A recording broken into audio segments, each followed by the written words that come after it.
કેમ છો મિત્રો? સર્વને જય દ્વારકાધીશ. ક્યારેક મહેસાણા હાઈવે ઉપર નીકળ્યા હશો ને તો તમે આ બોર્ડ જોયું હશે, રાજ અને તાજ.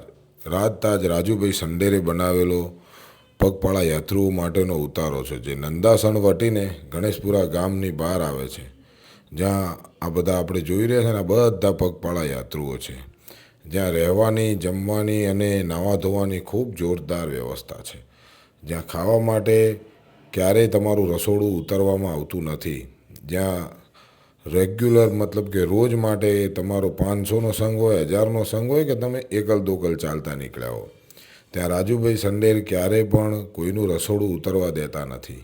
અને પગપાળા યાત્રીઓને રહેવા માટેની અને જમવા માટેની જોરદાર સુવિધા છે. જમવામાં જ્યારે જ્યારે હોય ત્યારે લાડુ પણ હોય છે, કઢી, ખીચડી, દૂધ, રોટલા, રોટલી, બહુ જોરદાર આયોજન હોય છે મેનુનું. અને ક્યારેય પણ એવું નથી બન્યું કે આજે મોડું થયું કે ઓછું છે. ફૂલ મોટા ભારે પ્રમાણમાં, એમ કે વાત જ ના થાય એટલું બધું જમવાનું બનાવેલું હોય છે. અને પગપાળા યાત્રીઓને તો ખૂબ જ જોરદાર વ્યવસ્થા મળે છે આ ઉતારામાં.